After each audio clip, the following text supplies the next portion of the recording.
भारत की संसद में वर्तमान सत्ता के गृह मंत्री ने जब यह दोहराया कि हम गिलगित बल्तिस्तान भी लेंगे, हम अक्साई चीन भी लेंगे, तो मेरी गुजारिश है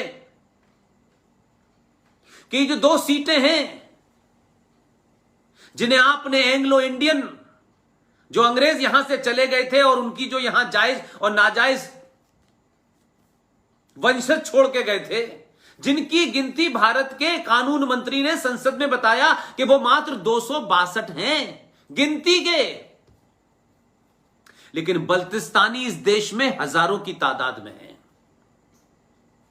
मैं बार बार सरकार से कहता हूं कि सरकार अपने तंत्र को जैसे चलाना चाहती है चलाए, लेकिन मैं इस भारत राष्ट्र का एक नागरिक होने के नाते अपनी जिम्मेदारी समझता हूं कि हो सकता है कि सरकारों की निगाह वहां तक न पहुंच पाती हो। मैं अपनी बात कह के कुछ चीजों को सार्वजनिक करता हूं, यह सरकार का काम है कि वो उसको ढूंढे, कैसे उसका सदुपयोग हो।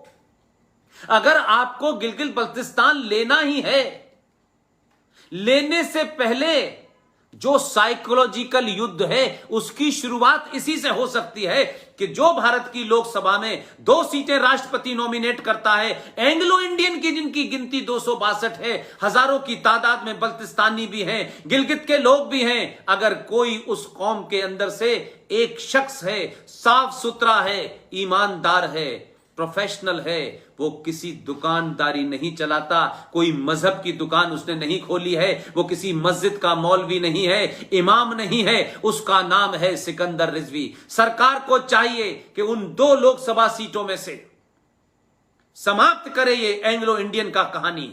ये एंग्लो इंडियन किसका रिप्रेजेंटेटिव है? ये उस इंग्लैंड की पार्लियामेंट का। सरकार ने ये बात आज से कोई 7-8 महीने पहले मैंने नासिक में कही थी, और उस वक्त मैंने कहा था कि सरकार को ये एंग्लो इंडियन के नाम पे चलने वाला फ्रॉड समाप्त करना चाहिए और ये जो 2 सीटें हैं इन्हें समाप्त कर देनी चाहिए। लेकिन मेरी राय थी, सरकार माने या न माने, लेकिन एक राष्ट्र के सिटीजन के नाम पे, नागरिक के नाम पे सरकार के सामने मुझे अपनी बात रखनी चाहिए। मेरी बात सरकार रिजेक्ट कर दे, मुझे कोई दुख नहीं है, लेकिन मुझे दुख जब होगा कि जब मैं ये बात नहीं कहूंगा। उन 2 सीटों का बंटवारा करें कि जो पाकिस्तान ऑक्युपाइड कश्मीर है उसके नुमाइंदे जो भारत में कश्मीर में पिछले 70 साल से जो जिहादी सरकार थी, जिन्होंने वहां का नागरिक उन्हें नहीं बनने दिया था, जो मीरपुर से आए थे, जो मुजफ्फराबाद से आए थे, वो 7 लाख कश्मीरी जम्मू में रह रहे हैं, टेंटों में रह रहे थे। उनके एक आदमी को आप लोकसभा में नॉमिनेट कीजिए, कहिए कि इन लोगों की जमीन पर पाकिस्तानी फौज ने नाजायज कब्जा कर लिया है, भारत इसको आजाद कराएगा, लेकिन वहां की नुमाइंदगी जारी रहनी चाहिए। इसलिए जो 2 सीटें थी जिन्हें आपने एंग्लो इंडियन के कोटे से समाप्त कर दिया है, अब वहां एक पीओके की सीट होनी चाहिए, एक गिलगित बल्तिस्तानी को सीट जानी चाहिए, और लोकसभा की उस नॉमिनेटेड सीट के ऊपर क्या सिकंदर रिजवी से ज्यादा कोई फिट आदमी हो सकता है, योग्य आदमी हो सकता है?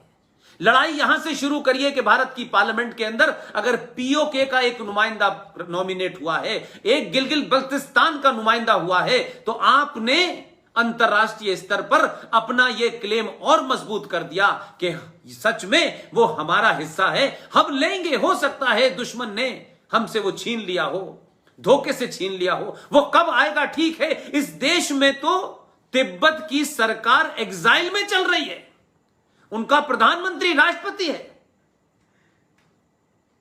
हम तिब्बत को कब आजाद कराएंगे? नहीं कराएंगे, क्योंकि उस पर हमारा कब्जा नहीं है, लेकिन जो हमारा हिस्सा था उस पर नाजायज कब्जा किसी ने कर लिया है, वहां के बाशिंदे यहां रह रहे हैं।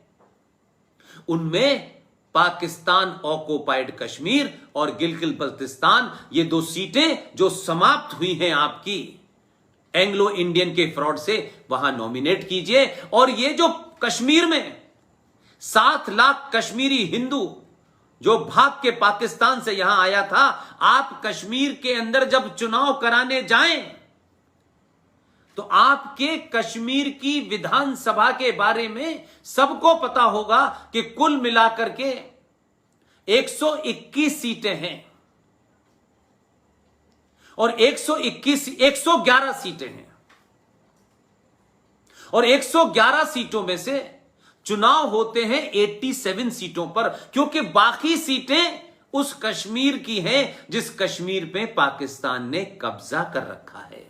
उसे आप आज छुड़ाएंगे, कल छुड़ाएंगे, मुझे पूरी उम्मीद है कि 2023 से पहले आप छुड़ा लेंगे। लेकिन कश्मीर की विधानसभा में 370 और 35 पे हटने के बाद जो 5500 परिवार 1950 से 52 तक कश्मीर से आए थे, वो सब हिंदू थे, डोगरा थे, सिख थे। आज उन्हीं लोगों को, उसी कम्युनिटी में से जो बची हुई 24 सीटें हैं, वो आज जम्मू कश्मीर में जोड़ दी जाएं और ये लोग उस जम्मू कश्मीर जो पाकिस्तान के पास इलाका है उसकी नुमाइंदगी करेंगे, क्योंकि अब ये वहां के नागरिक हो चुके हैं, अब भारत के नागरिक हो चुके हैं, अब दोहरी नागरिकता समाप्त हो गई है, अब 2 झंडे खत्म हो गए हैं, 2 विधान खत्म हो गए हैं, 2 निशान खत्म हो गए हैं। तो अब जम्मू कश्मीर की विधानसभा में 24 सीटों जो बची हुई हैं, जिन्हें आपने रिजर्व करके रखा है, उस पे कश्मीर से आए हुए उन विस्थापित कश्मीरियों के बीच में बांट दिया जाए। तो बात घुमा करके मैं फिर वहीं ले जाना चाहता हूं कि जब ये देश आजाद हुआ, संविधान 1950 में बना, तो संविधान 1950 में बना, आजाद भारत की खंडित पार्लियामेंट में अखंड वंदे मातरम गाया गया। तो आजाद भारत के बाद जो हुआ, हम उसे मानेंगे कि 2 जिहादियों के बीच में, देश के गद्दार जो थे, वो जिन्ना भी था, वो मौलाना आजाद भी था, और किसी पार्टी का आप कोई समझौता कर लें, ये समझौता तो कुछ ऐसे ही हो रहा है कि भारत की सरकार का आज जो भी चाइना के साथ विवाद है, लेकिन एक पार्टी ये कह रही है कि हमारा समझौता वहां की रूलिंग पार्टी के साथ है कि हम दोनों आपस में एक दूसरे को हाई लेवल इंफॉर्मेशन देंगे। भाई, ये 2 पार्टियों के बीच में रिश्ता है कि 2 राष्ट्रों के बीच में रिश्ता है? 1937 में जिन्हा के दबाव में मक्कार मौलाना आजाद ने हिंदू लीडरशिप को, पंडित जी को, इन सब को डराया, वो मान गए। तो भाई पंडित जी जाने, वो पंडित जी की पार्टी, उनकी पार्टी हो सकती है, लेकिन राष्ट्र और सरकार नहीं है। सरकार किसी पार्टी की नहीं बनती, सरकार होने के बाद संविधान की बनती है। तो हम उस मुआहदे को क्यों माने 1927 वाले को, जिसमें कहा गया कि सिर्फ 2 स्टैंडर्ड गाए जाएंगे? हम तो आजाद मगर खंडित भारत के अंदर जो अखंड बचा है, जो वंदे मातरम पूरा गाया गया है, उसी को भारत मानेगा। इसलिए इस विवाद को समाप्त करने से इससे ज्यादा साफ कोई आइडिया और एजेंडा नहीं मिल सकता। हम वहां की बात के, अरे अंग्रेजों ने तो बहुत सारे कानून बनाए थे, आपने बदल दिए कि नहीं बदल दिए? अंग्रेजों के बनाए कानून बदले जा रहे हैं कि नहीं बदले जा रहे हैं? तो फिर अंग्रेजों का दौर में, उस लड़ाई के समय में उस बात को हमारे ऊपर क्यों लागू किया गया है, जबकि हमारे देश की आजाद पार्लियामेंट में आजादाना तरीके से पंडित ओमकार नाथ ठाकुर ने 22 पंक्तियों का पूरा वंदे मातरम 9.5 मिनट में गाया। हम उसी को मानेंगे और किसी को नहीं मानेंगे। जिसको अच्छा लगे अच्छी बात, जिसको बुरा लगे वो अपने घर जाए। हम इंटरेस्टेड नहीं हैं। ये देश संविधान से भी अगर जैसा भी है उस पर शिकायत हो सकती है, अब हम संविधान को भी नहीं मानेंगे, क्योंकि साहब यूनिफॉर्म सिविल कोड नहीं मानेंगे। ये तो भारत के संविधान में है। तो ये बताएं ना, जो शाहीन बाग पे बैठे हैं, कि ये तो इसी में लिखा है। बहुत संविधान का ध्यान आ रहा है, तो उसी संविधान में जनसंख्या नियंत्रण लिखा हुआ है। तो सरकारें क्यों डर रही हैं? अब तक की सरकारें डरी, समझ में आता है। आप तो वो निडर लोग हैं जो संविधान को ही अपना ग्रंथ मानते हैं।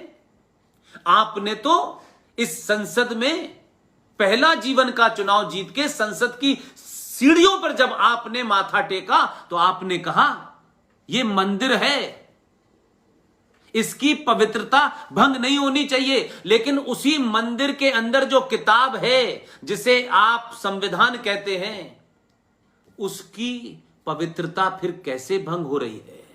अगर कुछ लोगों ने किया, कुछ ऐसे लोग आए थे न जिनका कोई मजहब था, न जिनका कोई धर्म था, जो लुटेरे थे, जिन्होंने भारत को बांट बांट कर राज्य किया। आप इस मुद्दे पे नहीं आए हैं, ना आपने वादा किया है। आपने वादा किया है कि भारत, वो भारत, हजारों साल पुराना भारत।